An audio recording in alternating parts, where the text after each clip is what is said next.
Bonjour, nous sommes en 2016 dans le site de l'Institut Docteur Angélique dans une série de vidéos consacrées à l'histoire de l'Église. Et je voudrais aborder, d'un point de vue plus théologique, la question des schismes et des hérésies dans l'Église, afin d'analyser d'où cela vient. Alors d'abord, un petit peu de vocabulaire, la différence de ces mots. Le mot schisme veut dire déchirure. Ça indique donc une déchirure dans la charité, l'amour des frères qui font partie d'une même Église. Le mot hérésie du grec vient du mot choix.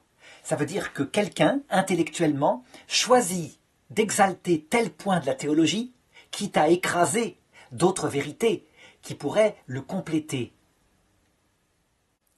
Par exemple, dans l'Évangile, il est clairement marqué que Jésus est un homme et qu'il agit en homme. Et donc si on choisit ce point-là exclusivement, et qu'on rejette, par conséquent, les autres points où Jésus dit clairement que avant qu'Abraham existe, je suis, ou alors au début de l'évangile de Saint Jean, le fait que cet apôtre le définisse comme le Verbe éternel qui est Dieu et qui s'est fait chair, alors on fait un choix, on nie la divinité du Christ, ça s'appelle une hérésie. Alors, pour analyser l'origine des schismes dans l'Église catholique, donc qui se sont produits dès le début de son histoire, et qui ont divisé les chrétiens jusqu'à provoquer des églises diversifiées, mais aussi des meurtres entre chrétiens, eh bien, il faut comprendre de deux façons. Première approche, du côté de l'homme qui produit ces schismes, et quelquefois, en conséquence des schismes, des hérésies, ou à l'inverse, en conséquence des hérésies, des schismes. Et deuxième approche, on le verra, du côté de Dieu, parce que c'est une approche théologique. Donc du côté des hommes d'abord, des chrétiens, tous fils d'un même père, tous disciples de Jésus-Christ. Il est normal qu'on cherche la vérité sur Jésus-Christ, tout à fait. Mais le motif de la recherche de la vérité peut être véritablement de mieux aimer Dieu et de mieux aimer le prochain, ou au contraire, l'intention peut être de briller, d'être le meilleur théologien. Donc une intention liée à l'orgueil qui est au fond du cœur de l'homme. Lorsque la vérité est recherchée pour aimer, elle produit de l'unité. On discute entre amoureux du Christ, on essaye de se confronter, on débat, on respecte la personne de l'autre, on ne l'insulte pas tout de suite dès qu'il pense différemment de nous. Au contraire, quand c'est porté par l'orgueil, je crois qu'on a la racine véritablement de ce qui produit les schismes et que cette racine est présente dans le cœur de l'homme. En effet, si sa propre façon de briller est première. La première conséquence, c'est que l'amour de Dieu et l'amour du prochain seront secondaires. On ne peut pas servir soi-même et servir Dieu et le prochain à la fois. Donc, si l'humilité est atteinte en premier, alors, directement et comme conséquence, la charité est atteinte. Or, la charité, c'est ce qui fait le lien d'unité entre les chrétiens. Et donc, il se produit des schismes. Schismes entre individus, mais aussi schismes entre églises. Donc je dirais, ça vient toujours de l'orgueil. La conséquence, évidemment, dans ce cas-là, c'est que pour justifier son schisme, qu'on se sépare de son frère, qu'on considère comme n'étant plus disciple du Christ, eh bien, le meilleur motif, c'est un motif théologique. Donc un motif théologique qu'on va exalter en disant « on ne peut plus être avec lui, il est hérétique ». Et c'est comme ça que la vérité, la recherche de la vérité, lorsqu'elle est portée par l'orgueil, peut être cause, mais peut être aussi justification à la fin du schisme. Et on va le voir tout à l'heure par quelques exemples. Cependant, j'insiste, la recherche de la vérité elle-même ne conduit au schisme, à l'hérésie, que si elle est portée par l'orgueil qui abîme la charité. Alors, autre façon de regarder ces schismes, c'est du côté de Dieu. Et ça, c'est un regard que nous enseigne l'Ancien Testament dès le début. Ça veut dire par là, je veux dire par là que Dieu peut véritablement être volontairement la cause de schisme pour sauver l'homme d'un péché plus grave qui s'appelle l'orgueil. Et dès le début de la Bible, dans le livre de la Genèse, au chapitre 11, verset 9, on a l'explication de cela avec l'histoire de la tour de Babel. On voit les hommes qui sont peu nombreux sur terre et qui sont unis. Ils ont une seule langue, il y a une concorde totale, si bien qu'ils se mettent en commun, et ils se mettent à fabriquer une tour qui doit atteindre le ciel, cette tour symbolisant l'orgueil. Alors Dieu qui voit ça, dit divisons leur langage. Sinon, aucune de leurs entreprises ne leur sera impossible. Et c'est pourquoi ce lieu s'appela Babel. Babel, ça fait penser à donc des balbutiements. Parce que c'est là que Dieu confondit le langage des hommes et qu'ils ne se comprirent pas, donc ils se divisèrent. Alors, on peut se demander, mais pourquoi l'unité est tellement mieux? Ça a provoqué des guerres, cette action de Dieu. Ça ne peut pas venir de Dieu, ça doit venir du démon. Eh bien, on a dans l'Écriture un autre exemple presque plus clair de ce qui peut se passer quand Dieu est confronté à son royaume sur terre, donc ceux qui le servent, et qui sont tombés dans l'orgueil. C'est dans le premier livre des rois, chapitre 11, verset 11, ça concerne un roi qui, dans sa jeunesse, était un sage extraordinaire, le fameux roi Salomon, au point que Dieu lui avait demandé « Préfères-tu la richesse et la gloire ?» Et il avait répondu « Je veux la sagesse, plus que tout. » Alors Dieu lui avait dit « Parce que tu demandes la sagesse, tu auras la sagesse et la richesse et la gloire. » Et puis il avait vieilli, il s'était aigri, il avait constaté que tout était vanité. Et à la fin, raconte la Bible, il était devenu un potentat avec 1000 femmes pour sa gloire. Et il adorait leur Dieu. Si bien qu'un jour, Dieu envoya auprès de lui un prophète et lui dit « Parce que tu as fait cela, alors je vais t'arracher 10 des tribus d'Israël. Mais par égard pour ton père David, qui m'avait servi, qui s'était repenti pour ses péchés, je ne le ferai pas de ton vivant, je le ferai après ta mort. Et c'est ton fils qui vivra cela. » Alors on peut dire que Salomon a dû se dire « Après moi le déluge ». Mais les conséquences est que Israël, royaume unifié, a été divisé effectivement juste après sa mort en 2 royaumes qui se sont parfois combattus, qui se sont parfois alliés. Ça voudrait donc dire que Dieu, ici encore, serait cause du schisme.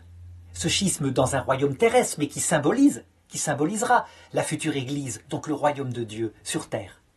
Eh bien la réponse est oui. Et Saint Jean Chrysostome, dans une phrase que je modifie un petit peu, mais je crois qui est véritablement très forte, synthétise tout cela en disant ceci. « Donnez-moi 2 attelages pour une course de chars. Mettez au premier attelage 2 chevaux. L'un s'appellera l'orthodoxie, ça veut dire la vraie foi, et l'autre cheval, à sa gauche, s'appellera l'orgueil. Tandis que de l'autre côté, l'attelage sera avec un cheval appelé humilité, et l'autre cheval s'appellera hérésie. Qui va gagner la course? Eh bien moi je vous le dis, ce sera l'attelage de l'humilité. Parce que la force du cheval humilité entraînera malgré tout l'hérésie vers la victoire.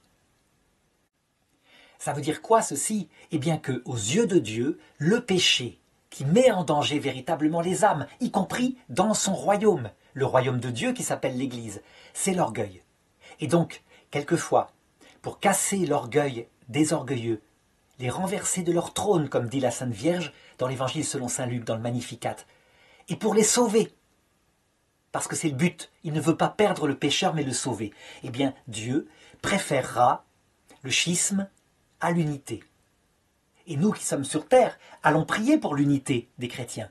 Mais en fait, Dieu ne voudra le rétablissement de l'unité que si l'humilité revient partout.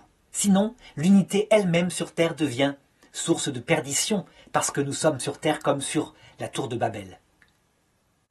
Alors du coup, si on comprend bien ceci, je voudrais parler de 3 exemples de schisme qui ont eu lieu dans l'Église catholique. Premier exemple, en 1054, le schisme entre l'Église d'Occident et l'Église d'Orient. Ça veut dire une Église unifiée depuis le début, dans l'Empire romain, qui se développe en Europe occidentale, et qui se développe d'autre part dans l'Empire romain d'Orient, devenu Byzance. Qu'est-ce qui se passe ici? Alors que c'est la même foi, ça veut dire que l'Église orthodoxe et l'Église catholique ont la même foi, adhèrent au même concile. En fait, à la base, il y a un problème d'orgueil, véritablement. Tout simplement, les 2 parties de l'ancien Empire romain revendiquent d'être, je dirais, le plus grand. L'Église d'Orient, elle a l'ancienneté, elle a les patriarcats, une culture extrêmement sophistiquée à Byzance, des conciles œcuméniques qui se sont passés là-bas. En comparaison, l'Empire romain d'Occident, qui a été détruit et envahi par les Germains, est tombé dans beaucoup de pays dans la barbarie. Mais l'Église d'Occident a le siège apostolique, Rome, dont beaucoup de pères de l'Église et même des conciles reconnaissent déjà la primauté, et pas seulement d'honneur, quelque chose de plus grand. Au point que un concile primitif disait « là où est la foi, là est Pierre ». Pierre étant le nom du premier pape et de ses successeurs à Rome. Et voilà que, vers l'an 1000, l'Occident commence à s'affiner. Ça veut dire que le travail des moines a peu à peu évangélisé les barbares germains, les a fait sortir de leurs mœurs primitives. Charlemagne lui-même a essayé de se faire sacrer nouvel empereur de l'Occident, nouvel empereur romain. Le souvenir est là de ce qui était quelques siècles plus tôt. Donc on ne se comprend plus, ce sont deux mondes différents. Je dirais que, à la rigueur, même les vêtements sont source de division. Les prêtres de l'Orient sont barbus, les prêtres de l'Occident issus de Rome sont imberbes, sont rasés. Ça paraît idiot, mais ça a un rôle important. On est d'une sensibilité différente. Et puis, une étincelle va mettre le feu aux poudres. À savoir que, au temps de l'Empire Charlemagne, au temps de l'empereur Charlemagne, à partir de certains théologiens, en Occident, un pape qui pourtant s'y refuse au départ, puis son successeur, vont ajouter au credo de Nicée le fait que le Saint-Esprit procède du Père et du Fils. Filioque, Fils et du Fils. Ça paraît rien. Après tout, c'est tout à fait défendable en théologie, les orthodoxes le reconnaissent. Le Saint-Esprit, n'est-ce pas l'amour réciproque entre le Père et le Fils? Donc, il procède d'une alliance. C'est quelque chose qui a des conséquences importantes en théologie. Mais ça n'a pas été défini par un concile œcuménique. À un moment donné, un pape le rajoute dans le credo. Et là, véritablement, l'incompréhension tourne en colère. Chacun a raison. Personne ne veut céder. Le pape de Rome, parce qu'il croit tout de même à ce charisme d'infaillibilité, et l'Orient à cause du manque de respect des autres patriarcats. Si bien qu'à un moment donné, Rome envoie un ambassadeur qui n'est pas du tout diplomate, qui rentre dans la basilique Sainte-Sophie, qui dépose sur l'autel, il est à cheval, une bulle d'excommunication. Aussitôt, le patriarche de Constantinople émet une excommunication de l'église de Rome. On essaye de requinquer, mais l'incompréhension est totale. Pour reprendre ce que je disais au début, qu'est-ce qui provoque ce schisme? C'est donc de l'orgueil, chacun est certain d'être le meilleur, l'Occident à cause du siège apostolique, l'Orient à cause de son ancienneté, de sa grande culture, des patriarcats du début de l'évangélisation.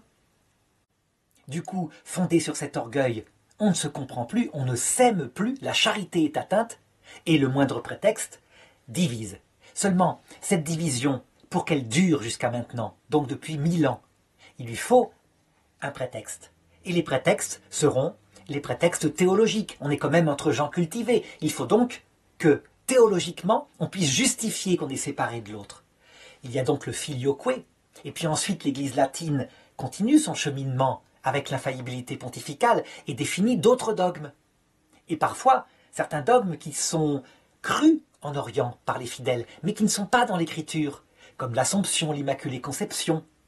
Si bien que des tas de motifs sont mis en prétexte pour maintenir la division jusqu'à aujourd'hui.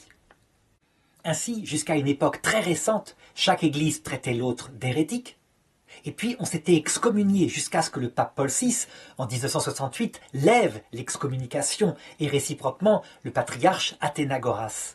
Si bien que maintenant, dans une démarche différente, on regarde humblement les fautes du passé, donc l'humilité doit être guérie en premier. Deuxièmement, on essaye de se parler, donc la charité est guérie en second. Et troisièmement, on discute théologie, parce que ce sont des prétextes, et en cherchant la vérité chez l'autre, on la trouve, évidemment. Du coup, fondée sur l'humilité et la charité, l'Église latine peut être elle-même, l'Église orthodoxe aussi, et l'œcuménisme consiste à dire de la part de l'Église latine, on acceptera tout, vos rites différents, on acceptera vos patriarcats, vos manières d'avoir des prêtres mariés, tout. La seule chose qu'on vous demande, c'est évidemment d'adhérer pleinement à tout ce qui a été défini infailliblement par les conciles occidentaux. Donc ce qui relève de la doctrine de la foi. Et le fait de dire une chose comme ça, qui aurait paru une arrogance totale il y a 1000 ans, quand c'est dit avec humilité, eh bien c'est reçu comme une exigence normale, et on y réfléchit. Deuxième exemple de schisme qui, cette fois, heureusement, ne sera pas durable parce que il n'y a pas eu d'hérésie pour se justifier. C'est le grand schisme d'Occident qui a eu lieu de 1378 à 1417. Alors, tout part des histoires, je dirais, terribles, politiques de Rome. Rome, c'est une ville séditieuse, avec des familles qui veulent prendre le pouvoir. C'est tellement impossible d'être pape là-bas qu'à un moment donné, les papes décident de partir vers Avignon. C'est quand même plus tranquille.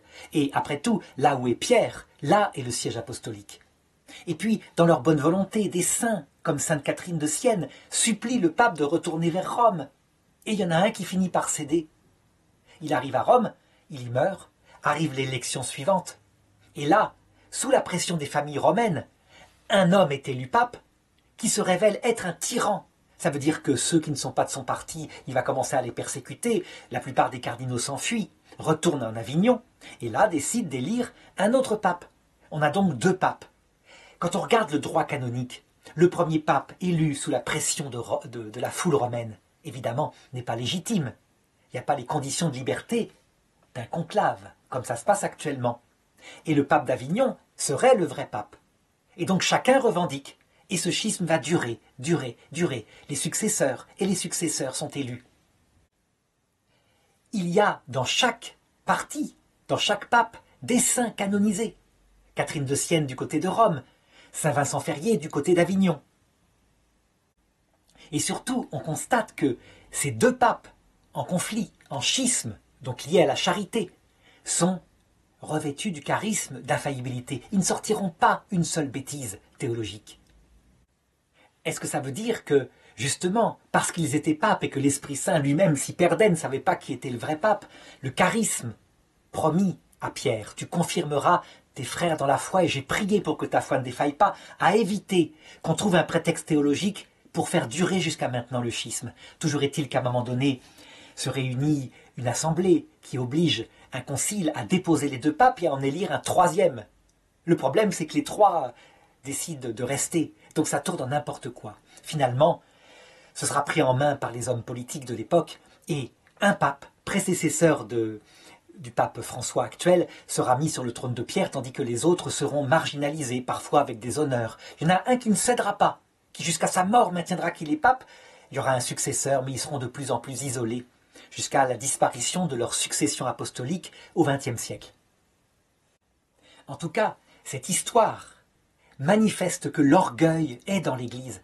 Non pas que l'Église, comme sainte, portée par l'Esprit Saint, est orgueilleuse, mais parce que les hommes sont orgueilleux, ce qui est bien normal. La chrétienté d'Occident est magnifique. Son ère de gloire, elle date du XIIe siècle, les cathédrales, XIIIe siècle, les sommes de théologie, etc. On peut dire que la puissance d'unité a donné une tour de Babel merveilleuse, mais une tour de Babel au service de Dieu, qui insensiblement, parce que les hommes sont hommes, devient au service d'une civilisation dont on est fier. L'orgueil est donc là, la racine est là.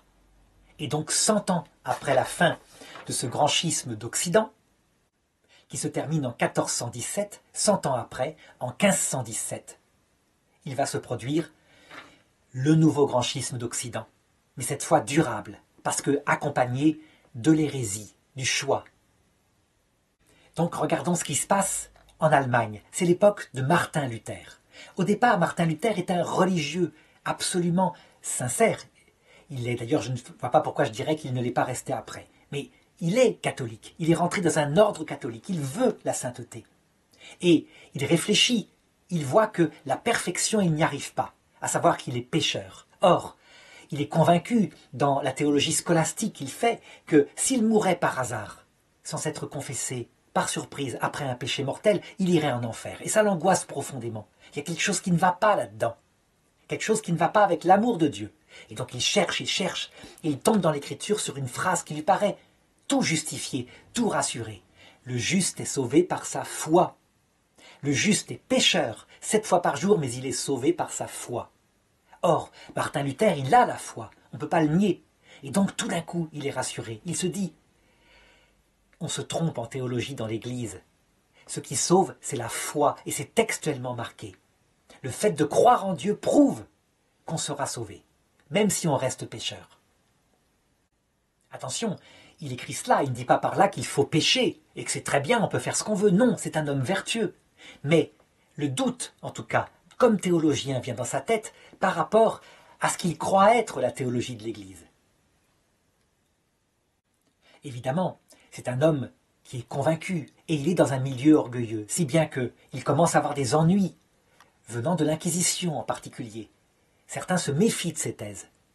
Si bien qu'à un moment donné, le ton ayant monté, personne n'ayant cédé, il décide publiquement, en 1517, de publier sur le porte d'une église les thèses qui prouvent que le Vatican, qui se prétend le siège apostolique, est dans le péché.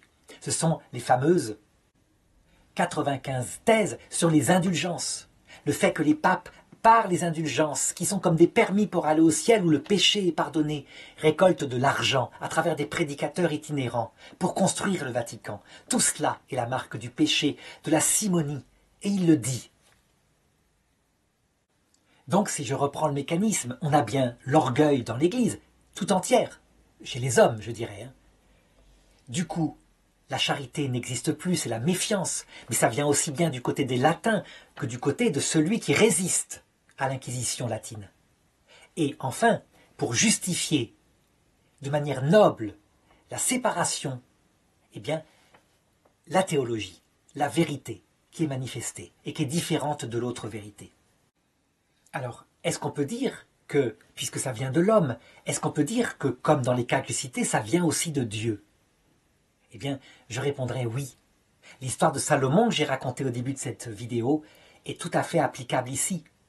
L'Église latine du côté du siège apostolique est en pleine renaissance. Ce sont des papes érudits, qui sont esthètes, qui font de l'art, qui font de l'astrologie, qui s'occupent énormément de construire des bâtiments, et pas tellement de leur rôle de pape. Il y a une décadence, c'est très clair. Si bien que, en perdant la moitié de l'Europe du Nord et de l'Ouest, on peut dire que l'Église catholique va être contrainte de se réformer. Les papes se succèdent, et des papes arrivent qui se disent comment faire. Au début, on utilise évidemment les moyens de l'époque, la menace, l'inquisition, la violence. Et puis, à un moment donné, on se dit qu'il faut une réforme intérieure, spirituelle, mais aussi théologique, pour préciser les points que soulève Martin Luther. C'est le fameux Concile de Trente. Du coup, l'Église catholique précise bien que les thèses de Martin Luther sont des hérésies, des choix, que par exemple le salut par la foi seule, ce n'est pas valable. La foi, elle sauve en ce sens qu'elle permet la charité. C'est l'amour de Dieu et du prochain qui sauve. Donc l'Église reprend des textes pour le montrer, de même que s'appuyer sur l'écriture seule, ce n'est pas scripturaire, puisque saint Paul dit sans arrêt, gardez bien les traditions orales. Et que Jésus dit, je vous enverrai l'Esprit Saint, qui vous rappellera tout ce que je vous ai dit. Donc chacun se définit, mais à l'époque, chacun se durcit dans ses positions. La charité n'est pas revenue, l'humilité non plus.